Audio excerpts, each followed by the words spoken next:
Hello everyone and welcome back to the Almanack. This week straddles the end of June and the start of July, so like any good cocktail, we're going to strike a balance for you. From martinis to great inventions to American drinking law, it's time to have some fun. Let's get into it. To start with, we mark the passing of Dr. Antoine Amédée Péchaud. Like the good doctor himself, records of his birthday have not survived. So instead of a birthday toast, we raise a glass on the anniversary of his death. Details about Dr. Péchaud's early life are scarce, but we do know he was born in Saint-Domingue on the island of Hispaniola. His death certificate says he was 80 years old, so we can safely assume he was born in 1803. There was a revolution in Saint-Domingue fought by slaves revolting against the Napoleonic French colonial plantation system. It began in 1791 and ended in 1804, at which time the country changed its name from Saint-Domingue to Haiti. In the first ever Haitian census of 1810, there was a person listed simply as A. Péchaud. This person's occupation was listed as apothecary. Since the good doctor would have been just 6 or 7 years old at the time of the taking of this census, one might presume the person called A. Péchaud was either young Antoine's mother or his father. There's something awfully poetic about a doctor and future cocktail legend being born and raised in an early 19th century apothecary, don't you think? During the same time, a huge swath of North America, from Louisiana to Quebec, was under Napoleonic rule. And in post-revolution Haiti, given the recent banishment of slavery, the national economy was slow to adjust to paying its labor force. And therefore, the country fell into deep economic depression. It's believed that this was both when and why the Péchaud family, as well as nearly 10,000 other French colonial refugees, left Haiti for another French outpost called New Orleans. Before universities began teaching medical students, there was very little agreement on what qualified someone to be called a doctor. In 19th century New Orleans, all you had to do was open up an apothecary and seal the deal by putting your name on the door. Having been brought up in the trade, Antoine Péchaud launched his practice in 1841. A New Orleans business directory from 1861 listed Péchaud Antoine A., druggist, at 90 Royal Street in the Latin Quarter. In 1936, author Stanley Arthur published a book on Old New Orleans, wherein he noted Dr. Péchaud as an active Freemason who hosted Masonic cocktail events at his apothecary to boost the sale of his bitters, both as medicine and cocktail ingredient and as Masonic ritual potion. This is when the predecessor to the Sazerac cocktail is believed to have been born. It was basically a toddy made with Dr. Péchaud's herbal bitters, sugar, hot water, and French brandy. It was the great local winter warmer of its day. But the drink took its final form, the way we know it today, when just up the road from Dr. Péchaud's apothecary, an importer named Sewell Taylor began selling Péchaud's herbal bitters alongside his best-selling import, which was a French brandy from a region just east of Cognac called Sazerac des Forges et Fils. This cocktail with that brandy was such a big hit that Taylor eventually saw the need to open a beverage dispensary across the street. He named it the Sazerac Coffee House. It had a 125-foot-long bar and served what we would now most assuredly recognize as craft cocktails. Taylor collaborated with Dr. Péchaud to create a new chilled version of Péchaud's brandy toddy, and it was such an instant sensation that they put the shop's name on the drink. The popularity of the original Sazerac cocktail has never diminished. I poured one here in this bar last night, so much so that in 2008, the Louisiana legislature voted to enshrine the Sazerac cocktail as the official cocktail of New Orleans. In the modern era, Péchaud's Bitters, this bottle right here, is owned by a portfolio called the Sazerac Company. Sazerac produces a broad spectrum of products, mostly whiskey, as well as some bitters. Everything from that cinnamon nightmare called Fireball to Sazerac Rye, which I have right here. Buffalo Trace, they've got Eagle Rare, E.H. Taylor, and all the way up to Pappy Van Winkle. Dr. Péchaud's aromatic cocktail bitters has long been cemented as the bitters of choice for a broad spectrum of New Orleans classic cocktails, including my personal favorite, the Vieux Carré. On the anniversary of his death, we raise a glass to Dr. Péchaud. May his legend live on forever. Next up, it's the anniversary of the opening of a bar that I cannot wait to visit. The 50/50 Gin Club, which opened in Cincinnati, Ohio this week in 2022. Owned and operated by a legend in the bar game. Her name is Julia Petiprin, and her other swank spot, called Homemakers, is right next door to the 50/50. For a little reference on the name of the bar, if you geek out on cocktails like I do, you'll for sure know the name David Wondrich. He's regarded as America's foremost cocktail historian, and he's written a great number of seminal bar books like Punch, which I loaned out and did not get back, and also these two. Imbibe, and the Oxford Companion to Spirits and Cocktails. Now, why did David Wondrich pop up in this story? Because David Wondrich's most beloved drink is the 50-50 dry martini, equal parts dry gin and dry vermouth. For a little background, a traditional dry martini would be 3 to 4 parts London dry gin and 1 part dry vermouth, stirred and served with either olives or a lemon twist. But David Wondrich does not love the 3-to-1 martini near as much as he loves the 50-50. I suspect, but I have not confirmed, that this may be why Julia Petiprin named her bar the 50-50 Gin Club, to serve an elevated order of cocktails that people like David Wondrich and myself would be very proud to imbibe. If anybody's got a line on Julia Petiprin and can get her to comment on whether I'm right about the origin of the name, I would love to connect with her about this. If there's a correction to be made, I would love to hear it from the founder herself. Anyway, what made me want to talk about the opening of this lovely bar? Obviously, I have a love for great bar and great concept and great vision, but another thing happened at the 50-50 Gin Club that cemented my need to mention them here on the Bartender's Almanack. They coined the term Amar Roulette, and that's when a group of guests invites their bartender to pick out which Amaro these guests are going to be taking for a shot. Amaro Roulette. Amar Roulette. Genius. Now, if you don't know Amaro, my favorite one is Fernet Branca. Amaro is the Italian word for bitter. So these are all pretty bitter liqueurs, and Melissa just handed me one of these. I don't have any idea really what it is. But I can tell you that is absolutely not Fernet Branca. This one has a sweetness to it. Definitely herbal. They all are. They all tend to be anyway. I'm not guessing it right off the rip. Oh, here she goes. Averna. There we go. Anyway,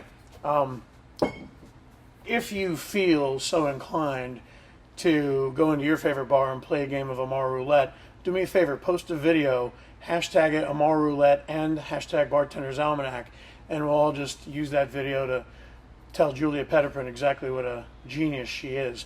Her bar is in Cincinnati, Ohio. It's called the 50-50 Club, and I'm sorry, the 50-50 Gin Club.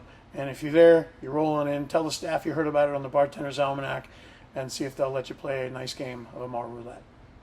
All right, here's a peek behind the veil on how these little almanac stories come together. I recently had a guest ask me whether it was legal for me to drink behind the bar.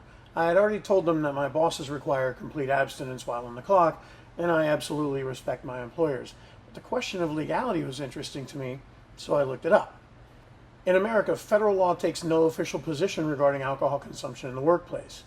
In any workplace. It's not protected, but it's also not prohibited. There is a Reagan-era law called the Drug-Free Workplace Act of 1988, but this is all about keeping Schedule I narcotics out of the workplace and does not specifically discuss alcohol use. I'm betting this was not an oversight. I'm betting the lawmakers who wrote that law mentioned it to their favorite Beltway bartender, and somebody made their case for their own situation. I betcha. The laws that do govern a bartender's freedom to drink behind the bar, well, those are all state and local regulations. This was the original Federalist model, letting states write most of their own laws and keeping the federal government out of most things. Without getting deep on the Federalist Papers, this is one thing the feds have stayed away from altogether, and drinking behind the bar is entirely a state-by-state matter. It's no surprise that Louisiana, and particularly New Orleans, where Dr. Peshaw did his best work, has a long-standing tradition, cultural tradition locally, of the bartenders raising a glass with their guests. So the state of Louisiana has actually protected that tradition by law. Meanwhile, lots of other states like California, Texas, New York, and Florida have laws that provide for the prohibition of drinking behind the bar while they're on the clock. But they're all different, and there's some ambiguity in certain places. Now, I've been a Florida bartender for a really long time, and I can tell you that there's virtually never been any enforcement on this point. And enforcement is really where I'm going with this. I'll just call this the tipsy bartender doctrine. I made that up, of course. So a couple days after I first looked this up, I was at my friend Mark's bar having lunch, and I told him what I had learned. 3 things to know about my friend Mark. He's from New England. He's been sober for over a decade, and he's extremely smart. And it was Mark who gave me some much broader perspective here. Mark described for me a legal case from 20 years ago in Rhode Island, where commercial fishermen were required to have fish and wildlife oversight officers on their fishing boats. Not only that, they were also required to pay these guys salaries. Oversight is one thing. We all understand that. But now I got to pay you for the pleasure of having you look over my shoulder all day? And it wasn't even a law that created this financial burden. It was a state policy, and the expense was killing small fishing companies' ability to do business in the state of Rhode Island. One of these smaller fishing companies actually sued the government and the governor himself, claiming that the policy was unenforceable because it was not a law. And it went all the way to the U.S. Supreme Court. Are you going cross-eyed yet? Me too. So I'm going to make this as digestible as I can. For 40 years prior to the Rhode Island fishing case, there had been something called the Chevron Doctrine, which essentially acknowledged how laws are sometimes either incomplete or ambiguous, and the Chevron Doctrine allowed for state and federal agencies to fill in those spots of ambiguity by creating and enforcing their own policies. For 40 years, courts at all levels of the American judicial system made legally binding decisions based on this Chevron Doctrine, and it gave state and federal agencies an immense amount of power over and above the actual written law. But this small group of Rhode Island fishermen got it overturned, and all of a sudden these agencies couldn't just enforce policy as though it were law. That's got the potential for tyranny in certain circumstances, but it was this week back in 2004 when the Supreme Court released their decision, and those Rhode Island fishermen got the Chevron Doctrine thrown out permanently. Lawmakers all of a sudden had to fill in the gaps by writing new laws before anything could truly be enforced. All the bullshit around the COVID lockdowns, when they prevented unvaccinated people from traveling, for example, or attending public events, these policies were eventually rendered null and void because there was no actual law in place. It was just public policy made up by bureaucrats who were never elected in many cases.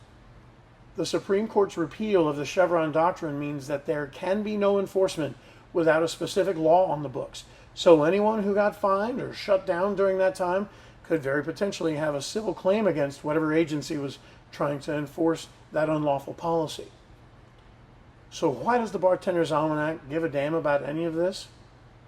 Two reasons. The first is I had 2 bar jobs during COVID, and both were severely hampered by city policy that literally changed from one day to the next. You think you're in compliance because you're doing whatever they said yesterday, but on a whim, they change their policy today and fine you or try to make you shut your doors altogether. And if you didn't have a really good lawyer standing right by the front door just to advocate for your case and keep your doors open, this is exactly why so many restaurants did not survive the pandemic. And the other reason I'm talking about this is the very thing that got me down this rabbit hole in the first place. Those guys that wanted to buy me a shot while I was on the clock. If you're a working bartender in a state that has no law on this point, the only people you have to answer to are your employers. I work in 2 different bars right now. I'm standing in one of them. And one of them is just fine if a guest wants to buy me a shot. The other one, which happens to be the one I'm in, like I said it before, my team and I are absolutely not permitted to drink on the clock. But this is my company's policy and not the city or the state where I work. We can be fired for that, but we cannot be fined. So if you're a bartender who's ever had a government entity take action against you for having a drink with your guests behind the bar while you're clocked in, and not because you're a drunken asshole starting fights or something, do your homework and see whether it's law or just unenforceable policy. Because maybe, and this is the weirdest sentence I'm going to say all day long, those Rhode Island fishermen may have given you the right to do shots at work. And finally, this week is the birthday of David Alistair Barry, born in Armonk, New York, this week in 1947. In high school, Dave Barry was elected class clown, so it's no surprise he grew up to be a humorist and a comedic author. In 1988, he won the Pulitzer Prize for commentary for, quote, his consistently effective use of humor as a device for presenting fresh insights into serious concerns. In 2005, Dave Barry was awarded the Walter Cronkite Award for Excellence in Journalism. Why was he so well loved and so well awarded? Well, the better question is, why is he being featured here on the Bartender's Almanack? Let's do first things first and answer the Almanack question in just a minute. Dave Barry was originally hired as a columnist by the Miami Herald in 1983. He worked there for 22 years, and his work was syndicated across newspapers nationwide. He met his wife, Michelle Kaufman, when she was a sports writer at the Miami Herald. And according to Dave Barry, his wife, Michelle Kaufman, and her family are Cuban Jews, and so therefore their family must have come to America not by boat, but, as he said, by parting the Caribbean. He's written nearly 40 books, everything from proper fiction to essay collections and social commentary. A great many of these books have shown up on the New York Times bestseller list, and his work is a consistently featured part of the popular Chicken Soup for the Soul book series. In 2002, Dave Barry published an article mocking the cities of Grand Forks, North Dakota, and East Grand Forks, Minnesota, for having the audacity to call themselves Grand. In response, the good people of Grand Forks named a sewage pumping station after him. In response to that, and at his own expense, Dave Barry traveled to North Dakota for the dedication ceremony. The man had 40 plus years of hysterical works, and there's no way to do them all justice here on the Bartender's Almanack. But if you ever need a laugh, and of course we all do, I highly encourage you to look him up. But the real reason he gains mention here on the Bartender's Almanack is because of a line that has stuck with me for literally all of my life. Dave Barry said, "I believe the greatest invention in the history of mankind is beer. I know a lot of people will tell you that it's the wheel. The wheel does not go nearly as well with pizza. Cheers, and happy birthday, you silly bastard." That'll do it for this week's Almanack. Thank you so much for tuning in. Once again, we're dropping a new episode every week, so make sure you subscribe, get the bell on. Thanks so much for stopping by. Stay classy, and we'll see you on the next one.